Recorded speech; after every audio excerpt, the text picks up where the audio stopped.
Hola, buenas tardes con todos, buenas tardes. Probando audio.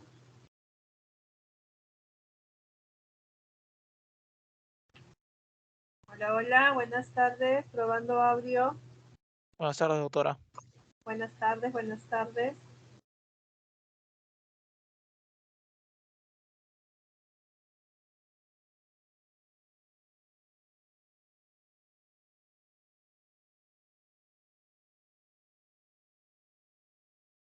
En lo que van ingresando sus compañeros, voy a compartirles la pantalla. Hoy día tenemos un tema en relación a la especialidad, que es patología clínica.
Muy bien, nos seguimos uniendo. Van 51. En este instante estoy compartiendo la pantalla. Wilfredo, ¿me confirmas que se visualice la pantalla? Buenas tardes, doctora. Sí, se visualiza. Buenas tardes. Listo. Las disculpas del caso, no tenía previsto hoy día dictar las teorías. Hice todo lo posible por llegar, así es que ya estamos aquí, ya empezó la grabación. Tenemos dos teorías importantísimos. Uno de ellos es la patología clínica como tal, ¿no? Como especialidad médica. En qué está compuesto, cuáles son los servicios importantes y obligatorios que existen dentro de la patología clínica y por qué esta está inmersa en todas las especialidades. De alguna manera u otra, esta especialidad tiene que estar comprometido con la parte clínica de todas las especialidades. ¿Por qué? Porque terminamos sugiriendo qué pruebas o qué exámenes se pueden ampliar en los casos especiales, en las situaciones donde no se encuentra el diagnóstico y tengamos que dar el respaldo teniendo las pruebas invasivas. Muy bien, voy a ampliar la imagen. Entonces, ¿cómo se define la patología clínica? ¿No? Es una especialidad médica más de las tantas que existen dentro de la medicina humana, que aplica en principio la tecnología. Hoy en día se habla mucho de biología molecular. A raíz de la pandemia ha sido un punto de quiebre el uso de las pruebas moleculares para obtener los resultados lo más a tiempo posible y lo más fidedigno posible, versus las pruebas rápidas, versus las pruebas antigénicas, versus las pruebas por ELISA, tantas metodologías, ¿no? Entonces, la tecnología ha cobrado un peso importantísimo, no ahora, estamos hablando ya de unos 20 años atrás, donde la biología molecular, por ejemplo, está siendo parte de los estudios analíticos para la determinación de muchos diagnósticos. Pero a raíz de la pandemia, como que se ha visto más obligados a disponer y equipar muchos laboratorios a nivel nacional para poder estar en tiempo real con los resultados, tener un manejo oportuno y que ellas obviamente sea en beneficio del tratamiento del paciente. Así como se hace biología molecular para hoy día la COVID-19, se hacen para muchas pruebas como es el VIH, como son las pruebas virales epidemiológicas de notificación obligatoria. Así es que la tecnología en lo que es patología clínica ha dado pasos agigantados y lo sigue dando. Estamos teniendo tecnologías de punta donde permiten precisión y exactitud, que lo vamos a ver un poco más adelante porque vamos a tener el siguiente tema que está relacionado a todo lo que es calidad, ¿no? Así es que tecnología es el punto de partida. El otro es recursos de los laboratorios clínicos, banco de sangre, para apoyar en el diagnóstico, pronóstico, control y seguimiento de los diferentes problemas de salud. A nivel de recursos, obviamente, el personal especializado, experimentado, que de alguna manera u otra se van especializando por áreas, porque es muy complejo el trabajo en laboratorio y a veces estar bastante enfocado en una línea, sí está bien porque eso permite que uno tenga mucha pericia y sea muy exacto en lo que se puede estar procesando. Voy a dar algunos ejemplos para que se entienda. Entonces, el servicio de patología, como lo vemos aquí, parte de que está compuesto de patología clínica y anatomía patológica. ¿Qué es lo que tienen en común los dos? El estudio citológico. Pero dentro de patología clínica tenemos el servicio de hematología, donde se ven los hemogramas, examen de aspirado de médula ósea, hemostasia. Y dentro de ella tenemos a bioquímica y endocrinología. Asimismo, dentro de la patología clínica está lo que es inmunología y microbiología y banco de sangre. En anatomía patológica, obviamente, va de la mano con todas las patologías quirúrgicas.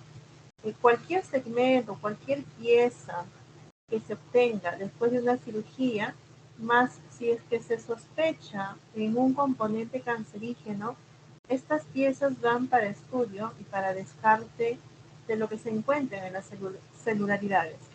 Dentro de la anatomía patológica también está todo el estudio de la necropsia, cuando se desconoce el motivo, la razón de la muerte, por ende pasa a ser estudiado mediante una necropsia para encontrar los hechos de alguna muerte inexplicable.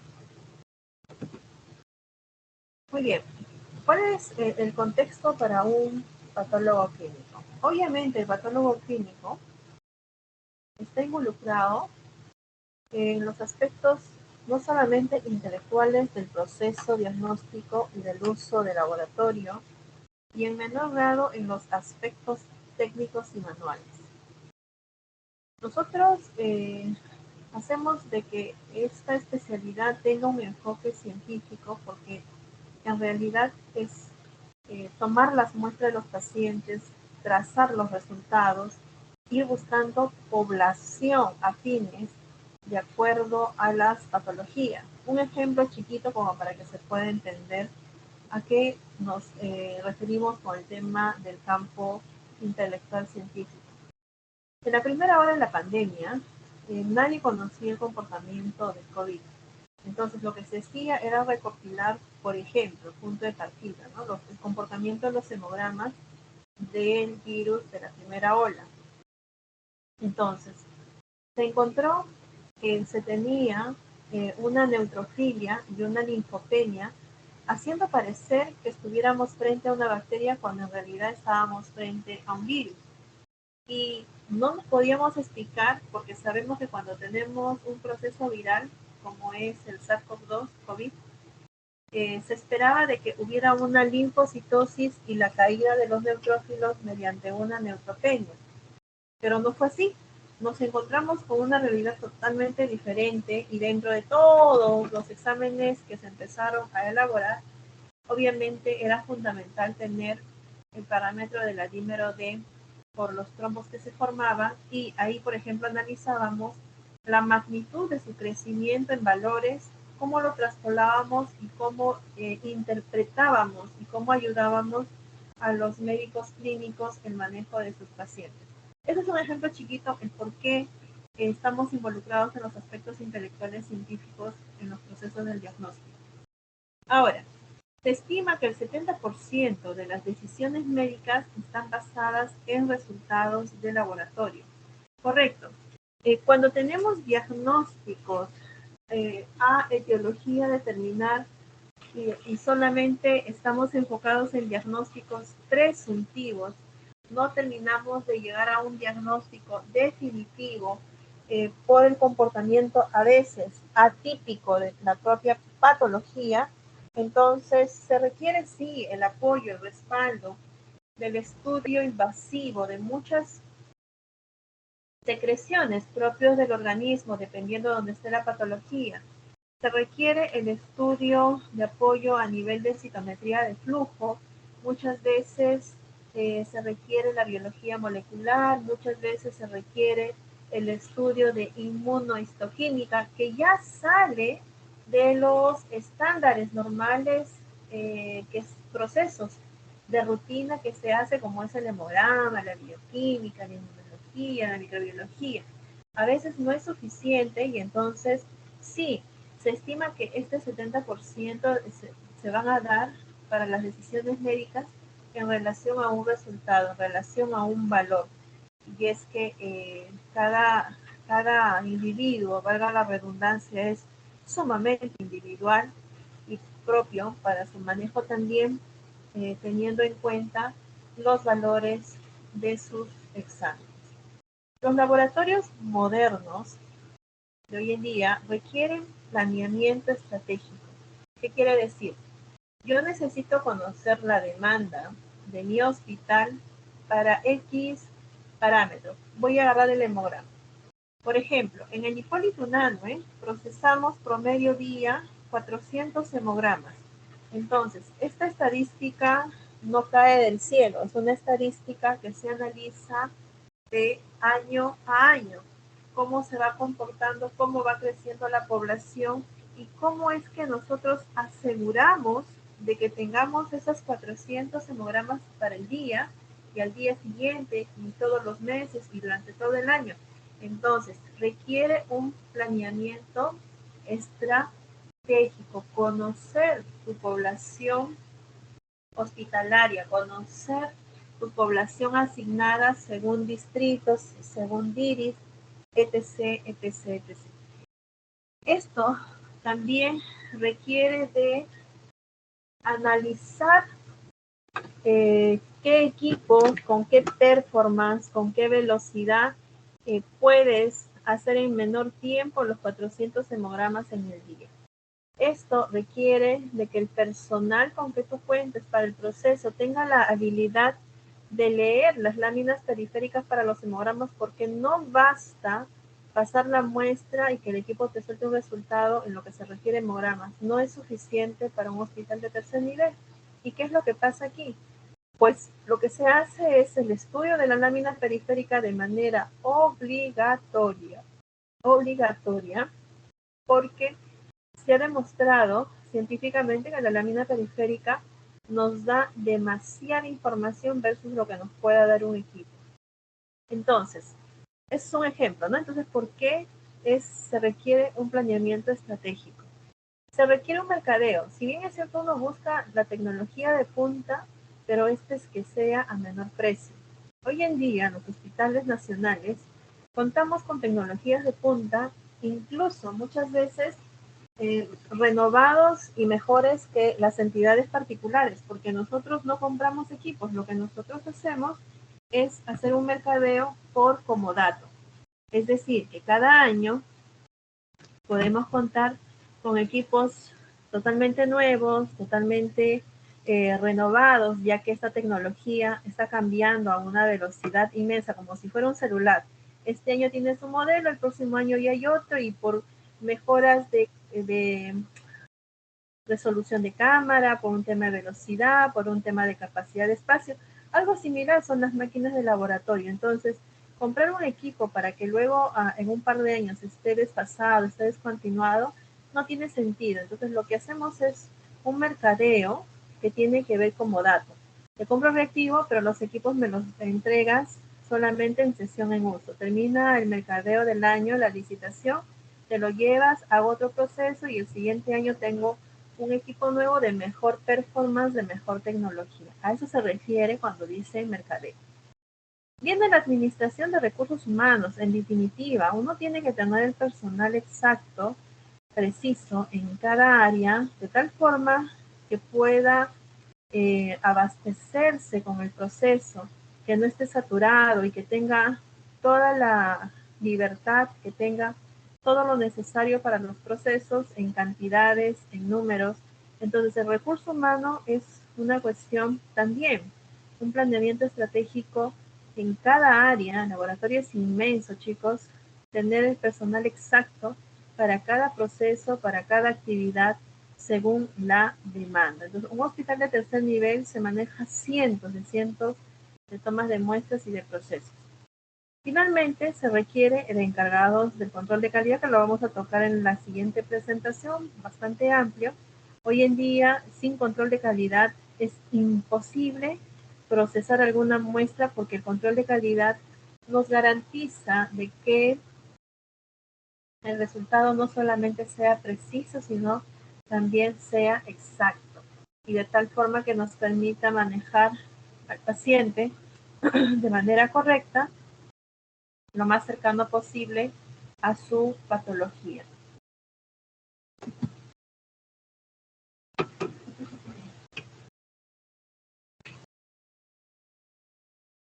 Muy bien.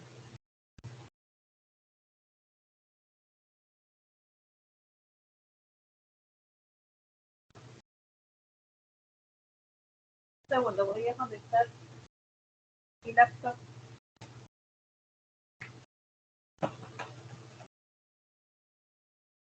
No se va la batería. Un segundo.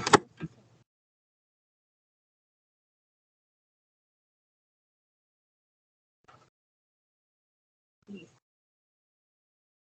Está conectado. Bien, entonces, es un campo de estudio en la medicina que comprende, ¿no? Como les había comentado, bioquímica, hematología, banco de sangre, microbiología, inmunología. Son los servicios grandísimos que albergan subservicios dentro de cada una de ellas, y que cada una de ellas requiere pues un número de personal absolutamente preparado, absolutamente con mucha experiencia, con mucho cuidado, con mucha responsabilidad, sobre todo con mucha disciplina para no cometer errores. Imagínense dar un resultado por otro. Pero bueno, también para eso están los clínicos, para comparar los resultados versus sus estados clínicos. Tenemos ahí la bioquímica, que tiene que ver estrictamente con el manejo del suero. La hematología, donde tienen que estar las células de manera individualizada, pasa por citometría de flujo para el conteo de las células blancas, de las células rojas y de las plaquetas. En banco de sangre, lo que se busca, el objetivo más importante, es la donación voluntaria, que lamentablemente a nivel de Perú las tasas de donación voluntaria son muy pequeñas, no son las suficientes. Y bueno, se busca el tema de la reposición. Hay muchos vendedores, sí, lo cual no garantiza la calidad de la sangre. Y seguimos comentando el tema de la donación voluntaria. A nivel de microbiología, un campo donde nos llegan muestras por doquier para el cultivo. El principal objetivo es determinar el agente bacteriano y con ella los famosos antibiogramas para saber el grado de sensibilidad de los antibióticos, ya que no solamente Perú, sino a nivel mundial, se tiene altas resistencias hacia los antibióticos por un mal manejo. Y es que las personas hoy en día van a la farmacia como si estuvieran yendo a un kiosco a comprar caramelo, y el que vende pareciera que estuviera vendiendo dulces y todavía se dan la libertad de indicar de cómo deben tomar, cuántos días deben tomar, sin tener criterio médico, haciendo de que las resistencias antimicrobianas cada vez sean mayor y dejándonos muchas veces sin opción para el manejo real cuando realmente se enferma por alguna bacteria. Nos dejan poquísimas opciones. En muchos de los casos tenemos multidrogos resistentes, tanto así de que no tenemos opciones antibióticas y los pacientes terminan falleciendo. El campo con el cual hemos venido desarrollando, el tema inmunológico, el sistema innato y adaptativo, que tiene que ver con la reacción antígeno-anticuerpo, que tiene que ver con los linfocitos B, los linfocitos T. Así es que son campos totalmente diferenciados donde requiere especialistas, donde requiere que un conjunto de recursos humanos, desde el patólogo, el tecnólogo, el técnico de laboratorio, el auxiliar, todos estén comprometidos para que este sistema funcione. Entonces, dentro de los esquemas de funciones del patólogo, a la cabeza es el tema de administrar. Administrar todo un departamento donde no solamente tengamos equipos de última tecnología, donde el personal, el recurso humano sea el adecuado, que tenga que ver con la experiencia, la calidad de trabajo. Luego, y todo esto impacta definitivamente en la atención del paciente. Parte de todo, la administración y la gestión también tiene que ver con la docencia. ¿Por qué?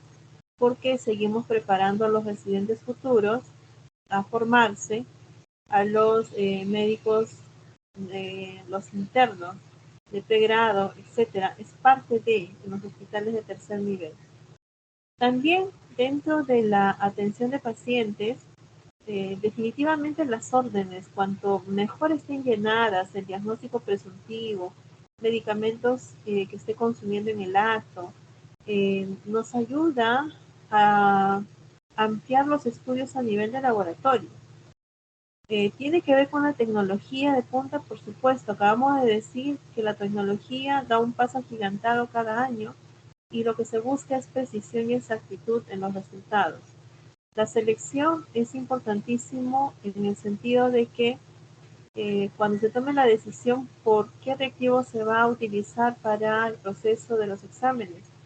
Tenemos muchas dudas con algunos productos chinos que no son muy exactos y a veces apuntamos por productos alemanes, por productos franceses, donde en el mundo se tiene mucha experiencia. El tema de la interpretación, ahí todos tenemos que ponerle mucho énfasis, pero para hacer interpretación tenemos que conocer los valores, los rangos mínimos y los rangos máximos. Si no tengo el valor de un resultado, no conozco cuáles son sus valores de referencia, difícilmente puedo interpretar. Por ejemplo, si yo sé que la glucosa, su estándar es de 70 a 110, y mi paciente, por ejemplo, salió 115. Sé que no es diabetes, pero ya salió del borderline superior. Estamos en una etapa de prediabetes que requerimos hacer la verificación. Necesitamos confirmar y hacemos la ampliación de estudio, pero ya por hemoglobina glicosilada A1C. Lo que sale en la hemoglobina glicosilada A1C también nos indicará si estoy en prediabetes, si estoy en diabetes o si estoy en postdiabetes. Entonces, qué importante es la interpretación. Por ende, sí, si no tengo los valores, tengo que buscar cuáles son sus valores de referencia. Y bueno, el campo de la investigación, como les dije al inicio, no es exento al laboratorio, como patología clínica, hacer campos de investigación. Cada resultado que se tiene por cada paciente, haciendo un grupo poblacional, uno puede determinar tranquilamente trabajos de investigación y que se han hecho. Por ejemplo, les cuento uno durante la pandemia. Tanto hisopado, haciendo la encuesta, y se los hago a ustedes también, versus entregar una muestra de esputo. Entonces, ¿cuál me hago? Por ende, a todos los pacientes que se le hacía hisopado nasofaringeo, se le entregaba un frasco adicional y se le pedía, por favor, déjenos sus esputos. Pero al dejar sus esputos, se le pedía que hiciera una garraspera fuerte, de tal forma que no fuera salivas, y hemos tenido un porcentaje altísimo de estos pacientes que se les había hecho hisopado nasofaringeo versus la muestra de esputo. Entonces se vio de que era válido, porque las pruebas de esputo también salieron positivas en el caso de los positivos, de los que se habían hecho el hisopado nasofaringeo. Yo, por ejemplo, si me dieran la opción de hacerme una u otra, yo pediría la muestra de esputo, aunque todavía no se ha validado, todavía no se ha creado como tal. Se hizo el estudio y hacerse el hisopado nasofaringeo es muy doloroso, es muy traumático. De los que se han hecho me entenderán. Y nosotros que hemos estado en salud hemos tenido que hacernos muchas veces. Bueno, por ejemplo, este es un campo de investigación y entre campo de investigación hay mucho que revisar, mucho que estudiar, mucho que proponer definitivamente. Un poquito de historia, ¿no? ¿Cómo es que nace la patología clínica? Desde el comienzo de la humanidad hubo el deseo y la necesidad de saber más de la causa, los mecanismos y la naturaleza de las enfermedades. Y está permitido que, por ejemplo, en la prehistoria hasta 1500 después de Cristo, hayan creencias religiosas y mágicas para el método racional. Entonces, se creía, pues, ¿no?, que el sol, la luna, tenían que ver, dependiendo de las culturas, con estos métodos racionales, mágicos. Luego viene Hipócrates. Hipócrates realiza una observación objetiva de la enfermedad y análisis de la causa y efecto. Es decir, si el paciente se tenía que dejar en reposo, por ejemplo, con las piernas levantadas, porque asumían que la circulación tenía que bajar al cerebro para una mejor oxigenación. Y obviamente pues estaban en lo cierto. Lo malo era que no se determinaba el tiempo, no podía ser permanente porque si no también se dejaba de haber circulación en los miembros inferiores. Entonces, se habla de la medicina humoral. Entonces, cuando hablamos de medicina humoral, nos referimos al sistema inmune, ¿no? 460 antes de Cristo a 201 después de Cristo. Hipócrates, creador de la concepción más antigua de la enfermedad, a nivel de la sangre por el fuego, el flema por el agua, la bilis negra por la tierra y la bilis amarilla por el aire. ¿Qué significados ha tenido en su momento? Es lo que se ha venido encontrando en sus escritos.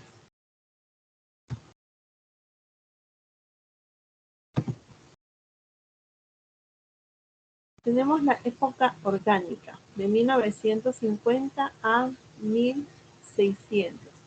La anatomía patológica tiene su origen en el Renacimiento europeo.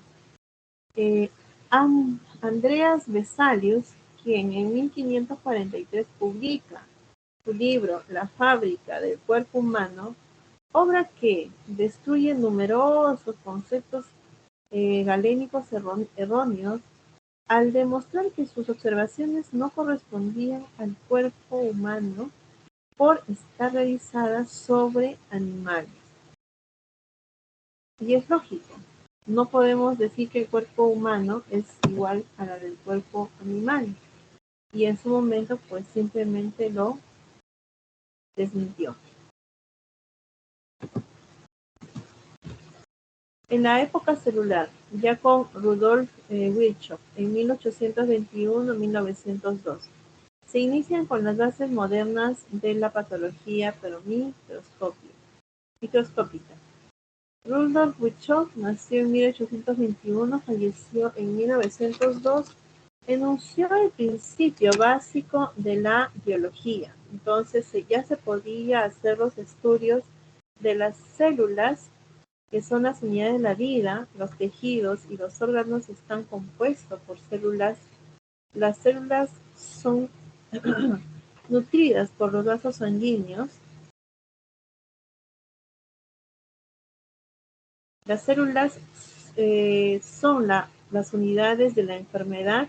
Las células poseen la propiedad de irritación mientras están vivas y las células, las alteraciones funcionales producen fatiga y agotamiento, trastornos nutricionales y formativos, que es el alcance que nos da Rudolf Virchow.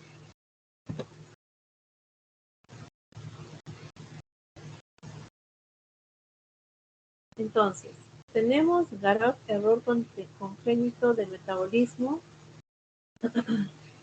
Widley-Tatum, el gen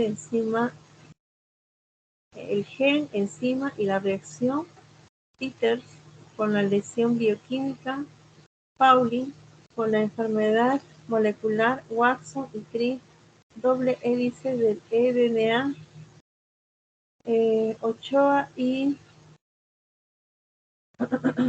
Conver, trabajos del DNA y RNA, Yakov, Love y Monod describen el ARN mensajero, y finalmente Foley y Rivenger se van a la etapa ya subcelular y molecular.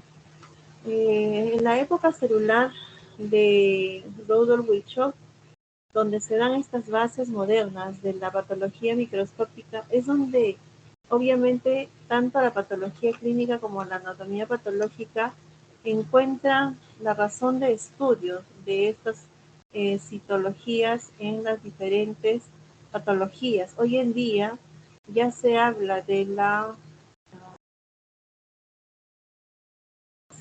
anatomía patológica de manera automatizada, que no requiere de manera manual el proceso de estas muestras a nivel celular microscópico. En definitiva, incluso se cuentan con microscopios especiales por emisión de luz de protones para el hallazgo de las diferentes células.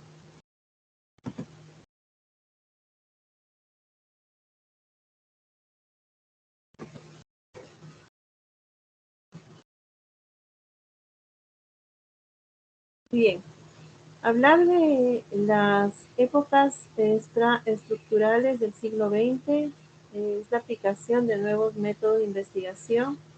Ya hemos visualizado cómo se comporta la citometría de flujo.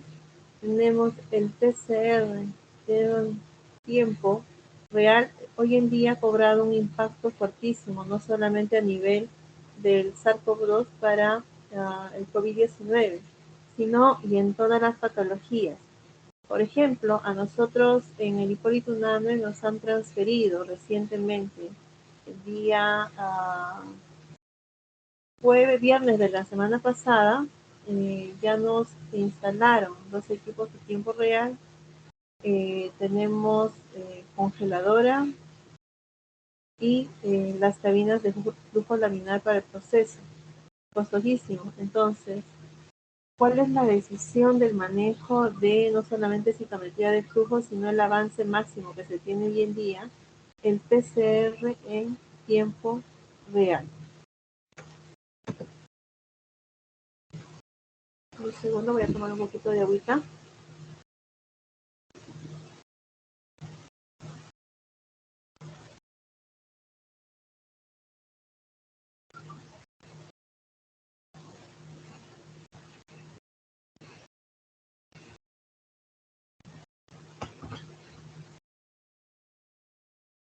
La patología moderna está un tanto robotizada, tanto así que las muestras ya son seleccionadas mediante un carril que parece un tren, son llevados a los diferentes procesos, ya sea hematológicos, ya sea bioquímicos, ya sea banco de sangre con el tamizaje, ya sea microbiología, ya sea inmuno.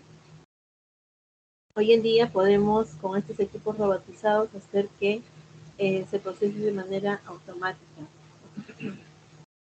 Entonces, hablar de la patología clínica moderna es hablar de muchas cosas.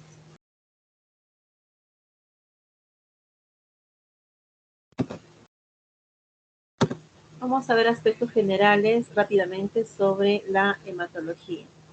Tenemos, como bien sabemos, la hematología cualitativa y cuantitativa. Dentro de las cualitativas, todo lo que podemos manejar de manera manual, ¿no? Desde defectos genéticos, desde alteraciones de combinación, y las cuantitativas, que tienen que ver con anemia, con anemias y poliglobulias. Por ejemplo, tenemos un recién nacido, los niños de 1 año, perdón, tenemos recién nacidos con una hemoglobina en los recién nacidos de 13.5 a 19.5 miligramos de cilitros. A medida que el ser humano va desarrollando estas hemoglobinas bajas, me dicen que al año de alta, su hemoglobina,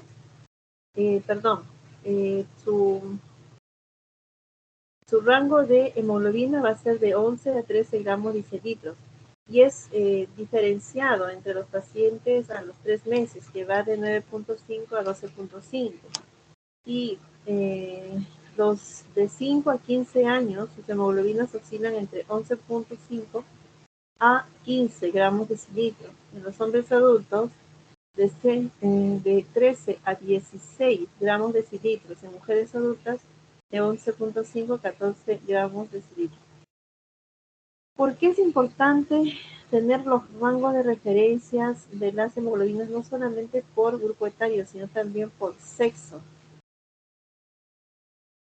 Porque de acuerdo a ello nosotros vamos a determinar los diagnósticos.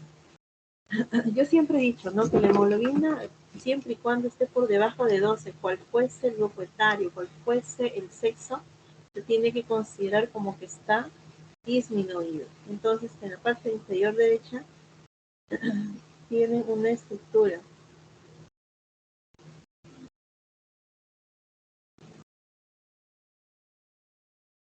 Muy bien, entonces en la parte inferior lo que estamos viendo es la estructura de una hemoglobina desde células beta, desde células del M según su peso, hasta las cadenas ligeras como las cadenas ligeras beta, las cadenas ligeras gamma.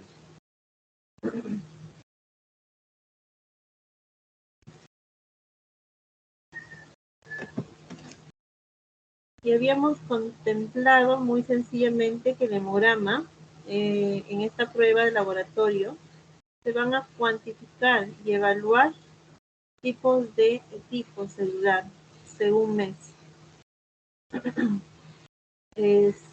Estas se evalúan según el tipo de células presentes en la muestra de sangre. Entonces, los glóbulos rojos, los glóbulos blancos y las plaquetas es estudio estrictamente científico. Tenemos dentro de las células diferenciales a los monocitos, a los linfocitos, a los eosinófilos, a los basófilos y a los eosinófilos.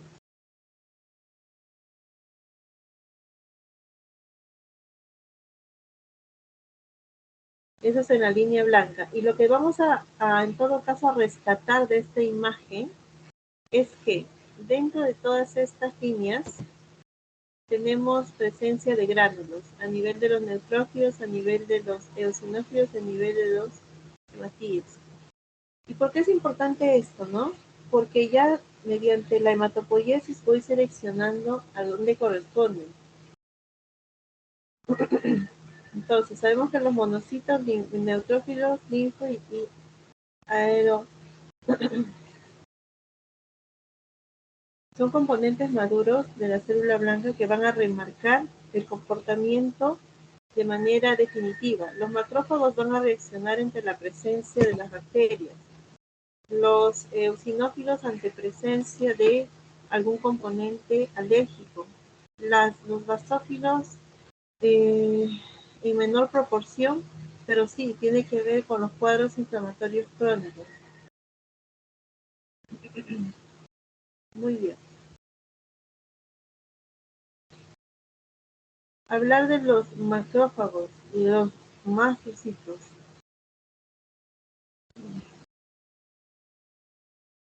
Tenemos asimismo a los eritrocitos o a los hematíes y finalmente las células más pequeñas como son las plaquetas, que cumplen un factor importantísimo a nivel de las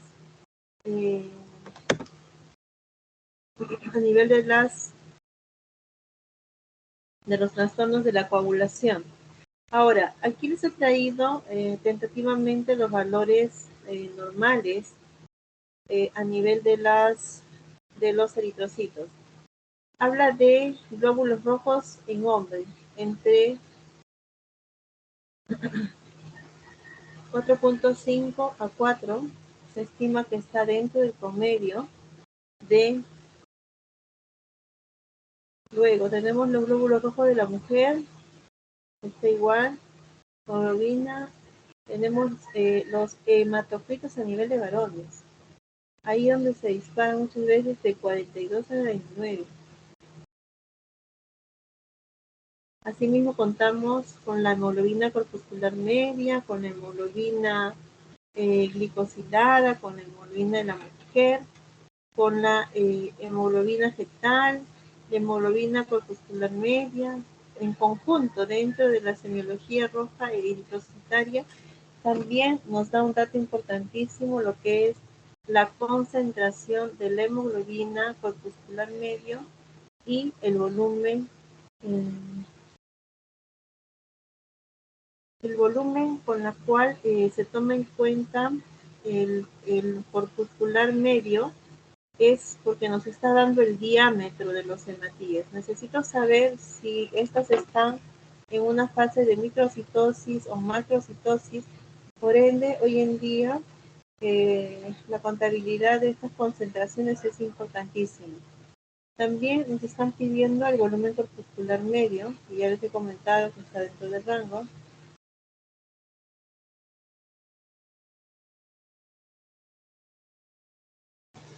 Bien, a nivel de la serie blanca, hemos visto gráficamente los leucocitos. Los glóbulos blancos es la totalidad. Los neutrófilos, tanto segmentados y encallados, linfocitos, monocitos, eosinófilos, es el hemograma completo.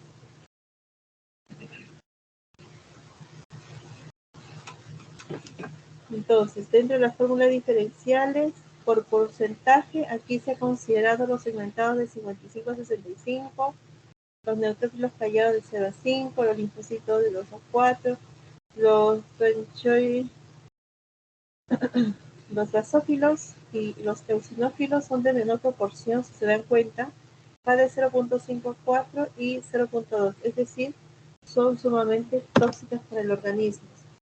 ¿En qué situaciones podemos encontrar la alteración de los leucocitos?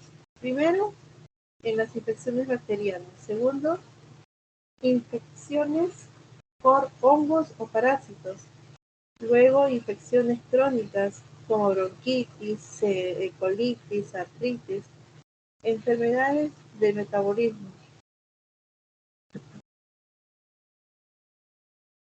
Bien, entonces, tomar en cuenta la presencia de tumores.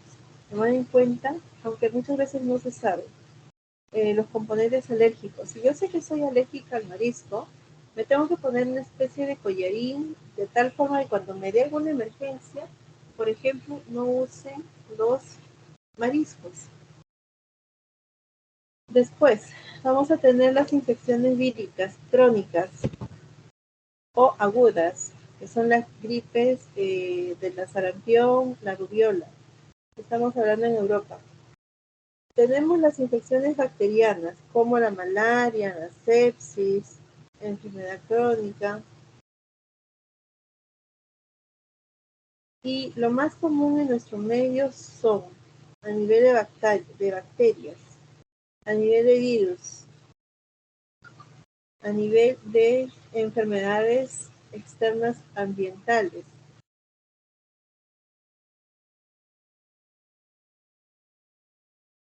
Y lo que nos trae a nosotros, ¿no?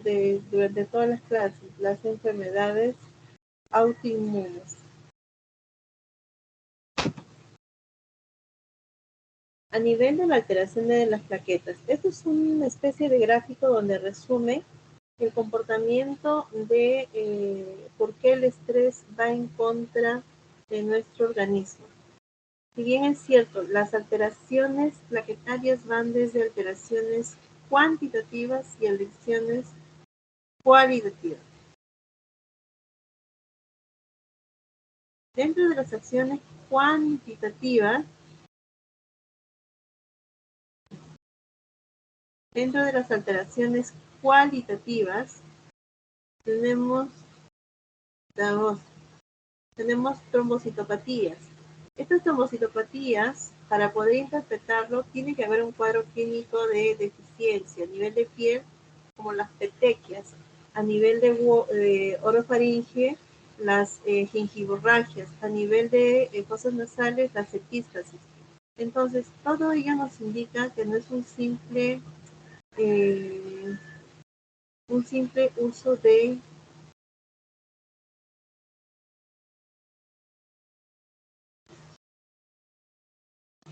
A ver, ¿me escuchan bien, chicos? Sí, doctor. Alfredo, ¿me confirmas? Sí, claro. Sí, se le escucha. Sí. Entonces, cuando hablamos de alteraciones cuantitativas, tenemos las trombocitopenias o trombopenias. Estas van a estar relacionadas en primera instancia con enfermedades como púrpuras trombóticas inmunes, los PTIs o las púrpuras ténicas trombóticas, como el PTT. Podemos tener al revés, una trombocitosis. Entonces, esto me lleva a pensar en varios diagnósticos diferenciales, desde leucemias mieloides crónicas, leucemias granulocítica crónica, polificemia vera, fibrosis con metaplasia mieloide o trombocitopenia esencial. Dentro de las alteraciones cualitativas de las trombocitopatías, tenemos hasta las enfermedades de Bernard-Solier, que es una enfermedad genética, o la enfermedad de Glasgow, que también son personajes, mejor dicho, en patologías relacionadas a las enfermedades autoinmunes. Ahora la bioquímica. Una de las cuestiones que se tiene que prevenir es pedirle al paciente que vaya en dieta, porque entendamos que las proteínas que se cruzan van a alterar el proceso. Dentro de todo hay que tener consideraciones como la dieta, la hora de la dieta, el ciclo circadiano. Y es que el ciclo circadiano nos rige en todos los aspectos, de día, de noche. Qué hacer, qué no hacer. Así es que yo los invito a leer de manera muy separada el ritmo circadiano. Bien, ahora, el estado de hidratación. ¿Será lo mismo que un paciente que viene y me diga yo tomo al día 1 litro de agua versus que otro paciente me diga yo tomo 2,5 litros? Hay opiniones ahí encontradas, ¿no? En relación al estado de hidratación. Pero lo que sí es cierto es que si voy a tomar líquido, que sea agua natural, más lo que no debo de utilizar o tomar son las gaseosas, porque es muy dañino, no está contemplado para el consumo humano. Uno es que toma las decisiones en relación a cómo hago la dieta, a qué horas duermo, cuántas son las horas de sueño, y en el trabajo.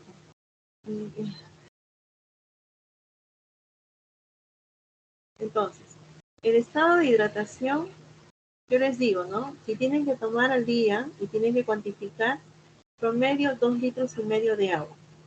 El ritmo circadiano nos dice, o el ciclo circadiano, 8 horas de sueño, y en la noche. En el día sí.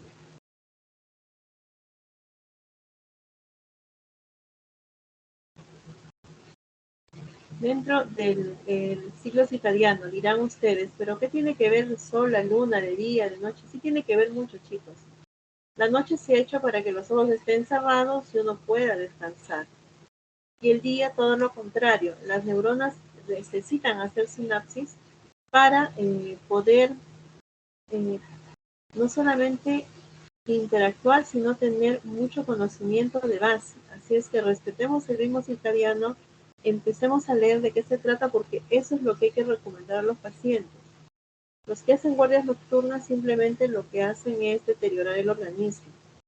El estado de hidratación, si yo no tomo los 2,5 litros de agua, a la larga voy a tener insuficiencia renal, voy a tener daño renal inminente, porque si bien es cierto, el organismo es completamente comprometida y aplicar estos 4 conceptos para no solamente un estilo de vida, sino que no tengamos problemas de salud, y para ello la bioquímica requiere de estas características muy, muy importantes.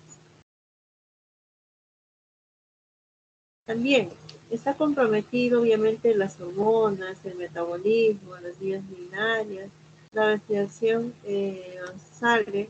Y tenemos que la bioquímica sanguínea es un grupo de exámenes de sangre que suministran información acerca del metabolismo del cuerpo.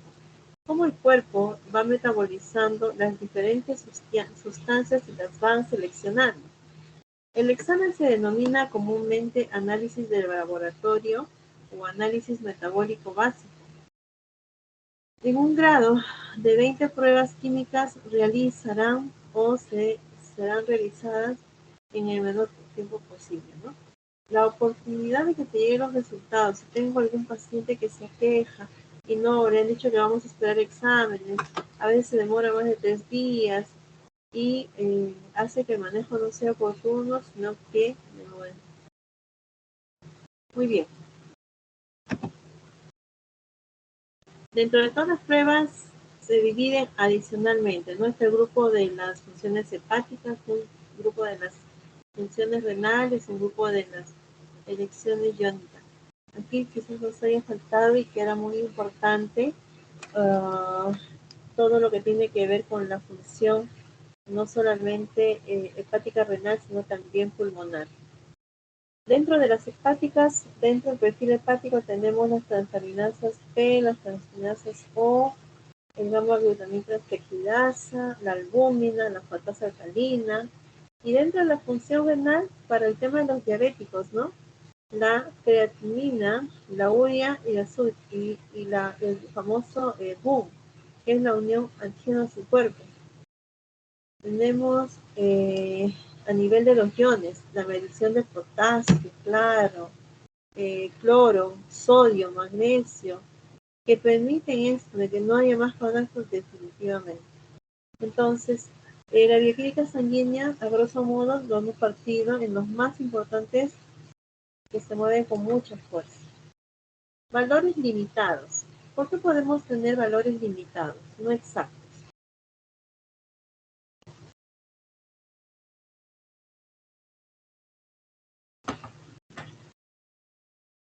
Tenemos técnicas, obviamente, cuando las técnicas no están disponibles, cuando la precisión de la prueba juega un papel fundamental, la frecuencia con que se deben realizar, no solamente capacidades de recuperación, del órgano, sino capacidades del clínico para interpretar los resultados y obviamente el estadio final. Tenemos ahí las gamas de pruebas bioquímicas que se pueden hacer. Los valores estándares. Hay algunas de las pruebas que ustedes tienen que saber y cuando resolvamos los casos clínicos llevan su nota chiquita para refrescar un poco la memoria y de cuánto a cuánto es el colesterol, el triglicérido, para todo componente va a ser medible, no solamente el perfil lipídico, no solamente la amilasa, no solamente el CK, no solamente la microalbuminuria, no sé. Cuanto más docentes, mejor dicho, terapeutas conozcan el uso de estos analitos, más importantes va a ser el distrito. Cuanto más se crezca en relación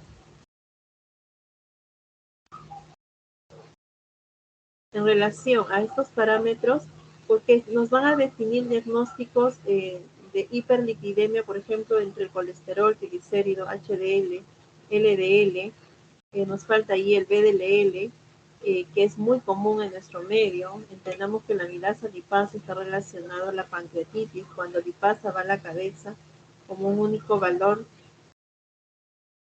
El CK total nos mide la función muscular, mientras que el CK-MB nos mide solamente la función a nivel cardíaco, y ya tenemos muchos eventos. Muy bien. La inmunología.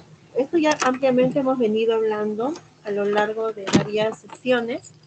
En el laboratorio de inmunología existen diferentes técnicas que permiten entregar resultados de exámenes para apoyo al diagnóstico y tratamiento clínico de las diferentes enfermedades inmunológicas, reumatológicas y mesenquiomatopatía en general.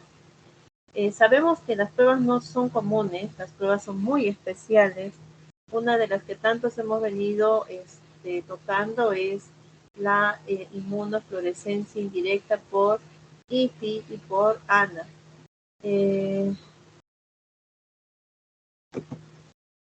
Estas enfermedades también que están contempladas dentro de las inmunológicas son las enfermedades alérgicas que se miden con las inmunoglobulinas E, todas las enfermedades alérgicas, enfermedades de autoinmunes. Para esto se requiere que el personal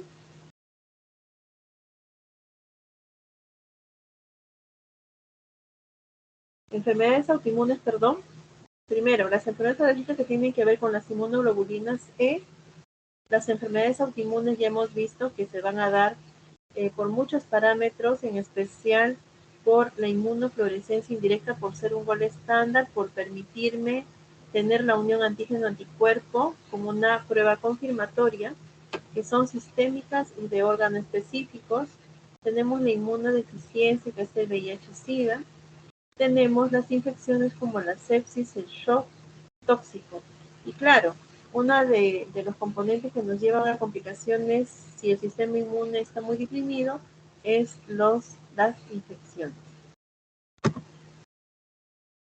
Quedamos con un poquito de inmunología. Están desde la determinación de las técnicas de autoinmunidad, como son los anticuerpos antinucleares, anti-DNasa, anti-mitocondrial, como es el AMA, a nivel de nefrometría, que también es una metodología semi-manual. Tenemos la cuantificación de las inmunoglobulinas G, inmunoglobulinas A, M, los complementos, tanto 3 como 4. Tenemos el factor reumatoideo, tenemos al ministerio. Es decir, lo que va a pasar con todo esto es que vamos a tener la capacidad de poder no solamente conocer más allá de las tecnologías modernas, sino que también ponerlas en práctica y hacer las interpretaciones correctas de acuerdo a los rangos que se tienen. A nivel de la serología para la sífilis secundaria, recuerden que habíamos hablado en varias prácticas que teníamos las inespecíficas o no treponémicas y las específicas o treponémicas. Entonces, ¿por qué decían no treponémicas? Porque lo que se iba a detectar era solamente el anticuerpo, por ende es no treponémica, pero ya las específicos o treponémicas tienen que ver con la captación del propio gen del, de lo que es el FTA-Absol, lo que es el ELISA, lo que es el PTTA y pruebas hepáticas. Y fehacientemente en la historia veremos que quien asume y accede a estos tratamientos es el propio paciente. Así que no tendría que culpar por si algo no sale bien. Este estudio que tiene que ver con el FTA absorbido o la inmunofluorescencia, en este caso directa, es de comprensión de interpretación. Por eso, a medida que se va avanzando, vamos a tener que hoy en día el FTA Absorb se usa con el HOT 20, que es ultra especializado porque nos da especificaciones morfológicas de las células. Habíamos visto también las ventajas y desventajas del uso del FTA Absorb por inmunofluorescencia versus ELISA. La biología molecular. Bueno, eso está en boga, ¿no? Habíamos dicho que es lo último de lo último y que nos permite hacer muchas pruebas muy fidedignas, muy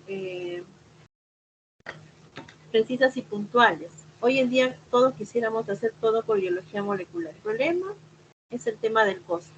Entonces, para el estudio de la transferencia y la transmisión de la información genética, los biólogos moleculares han desarrollado técnicas que permiten la manipulación de los ácidos nucleicos, y bueno, y debe ser RNA, denominadas técnicas del ADN recombinante. Con ese mismo fin, han propuesto y perfeccionado procedimientos para el estudio de los patrones, los cuales producen la manipulación de estos ácidos nucleicos, el DNA y el RNA, denominadas técnicas del ADN recombinante. Es una frase, es como este mismo fin han propuesto y perfeccionado procedimientos para el estudio de los productos de la expresión de los genes. Por ejemplo, nosotros en el Hipólito Nano estamos recibiendo una transferencia de RT-LAMP en tiempo real. ¿Qué quiere decir? Que si antes demorábamos todo un día en procesar estas pruebas moleculares, ya no necesitamos esperar 2 días, no necesitamos esperar 3 días. Simplemente hago la copia de estos ADNs, los empiezo a replicar en todo caso para que quede para conocimiento. Pero de que se está apuntando de querer implementar la biología molecular en todas partes sería lo ideal. ¿Por qué? La medicina molecular es la ciencia biomédica que utiliza las técnicas de la biología molecular para el estudio de las enfermedades humanas. En Brasil, casi todas las enfermedades son detectadas por biología molecular. Entonces, esta reacción en cadena de polimerasa es una técnica de biología molecular desarrollada en 1986 por Karin Mullich. Su objetivo es obtener un gran número de copias de ADN particular, partiendo de un mismo, en otra teoría hasta partir de una y única copia de este fragmento original o molde. Esta técnica sirve para amplificar y un fragmento del ADN. Su utilidad es que tras la aplicación resulta mucho más fácil identificar el virus o bacterias causantes de una enfermedad, identificar personas, cadáveres o hacer investigación. Como habíamos dicho, la labor nuestra es investigar como docentes que son y como docentes hospitalarios. Aquí tenemos cómo se están amplificando en los dos extremos. Tenemos el 5 asterisco y el 3 asterisco que vienen a ser los extremos de estas cadenas y que luego se van a multiplicar mediante el primer, antisentidos y las alineaciones del primer juego de los primers. Por eso se puede detectar con mucha facilidad las enfermedades teniendo en cuenta esta transcripción a nivel de RNA. Aplicaciones del PCR. ¿Cuándo es que yo utilizo? Cuando sé que estoy frente a una mutación genética, cuando ya me dio COVID y obviamente tengo miedo que me vuelva a dar, producción de sondas, detección de infecciones bacterianas y virales, diagnóstico de enfermedades hereditarias. Incluso estos diagnósticos de enfermedades hereditarias se dan intraútero cuando todavía no nace la criatura. Estudios de evolución molecular, estudios de medicina forense, estudios de filiación. Aquí hay varios datos que faltan que de acuerdo al paciente pues se va a incrementar y se le va a inducir. Este es uno de los ejemplos de en relación al sistema de las unidades internacionales. Los más conocidos que utilizamos hoy en día, miligramos decilitros, peso, no usamos mucha talla, pero dentro de las unidades están los siguientes, ¿no? La longitud, nosotros con metro, en otro lado del mundo, la masa, hemos dicho que es en kilogramos y se mantiene. El tiempo, cuán importante la cronología de tiempo, ¿no? La línea de tiempo, cuánto tiempo se dan las enfermedades, segundos, milisegundos, minutos, horas, etc. Este sistema de unidades internacionales también cuenta con la temperatura Kelvin porque tienen que estar bien conservadas, la intensidad luminosa, como se lo da la candela. Esto tiene que ver con cuánto es que emiten la luz de las y pueden ser leídos. Por ejemplo, está de por medio la citometría de flujo, está de por medio las cuestiones propios de qué unidades viene el inserto, con cuáles unidades voy a trabajar, pero ya les voy diciendo, ¿no? Las unidades con las que mayormente trabajamos son miligramos, decilitros. Igual, también tenemos estos submúltiplos, desde para el micro, como están viendo ustedes, para el mili, para el sensi, para el dec, cada uno con un símbolo, subsímbolo, aparte de las unidades internacionales que ya se conocen. Las unidades de concentración. Estas unidades de concentración que se utilizarán son desde molaridad, desde en molalidad, que tiene que ver con porcentaje de peso, y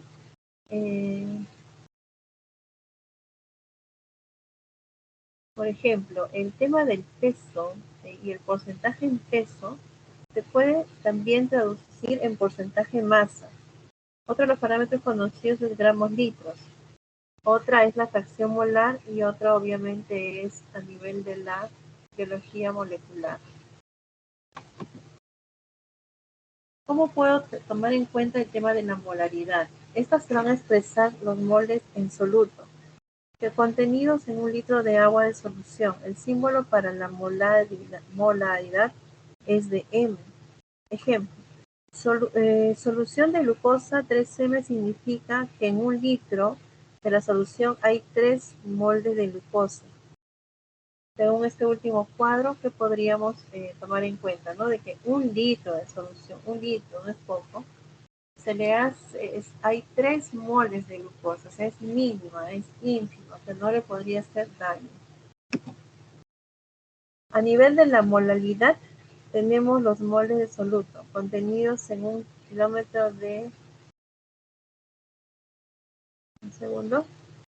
El símbolo de la molaridad es M chiquita, También estamos, que es una solución de glucosa 1.5 metros, que significa que en 1 kilo de solvente hay, la solución de glucosa en 1.5 significa que en 1 kilogramo de solventes hay 1.5 moles de glucosa. Los porcentajes en peso o en masa. El porcentaje en peso expresa la masa de soluto en 100 unidades de masa de solución. El símbolo para porcentaje de peso es 1%. Tenemos entonces la solución acuosa al 5%, en peso significa que contiene. Y empezamos a resolverlo, ¿no? Perfecto. Entonces tenemos también los gramos por litros, que tiene que ver con 1 litro de solución. Los símbolos para gramos es gramos litros. Hay otro ejemplo. Tenemos la fracción molar en moles de soluto, mol de asistencia.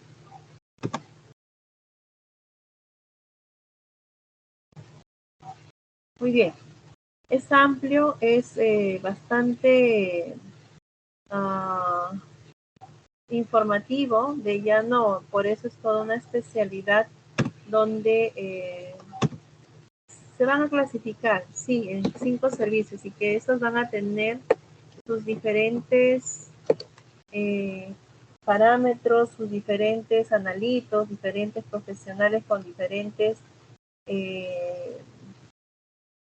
características, habilidades, destrezas.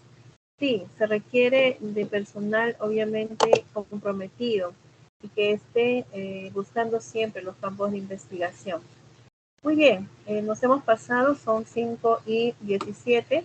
Descansemos 5 minutos para pasar a la siguiente, que está relacionada porque tiene que ver con control de calidad. Y hoy en día, como les digo, sin control de calidad no podemos manejar la patología clínica. Voy a dejar de compartir en este instante. Vamos a descansar por lo menos 5 minutos. Yo voy a tomar un poco de agua y continuamos ya la segunda parte, que viene a ser el control de calidad. ¿De acuerdo?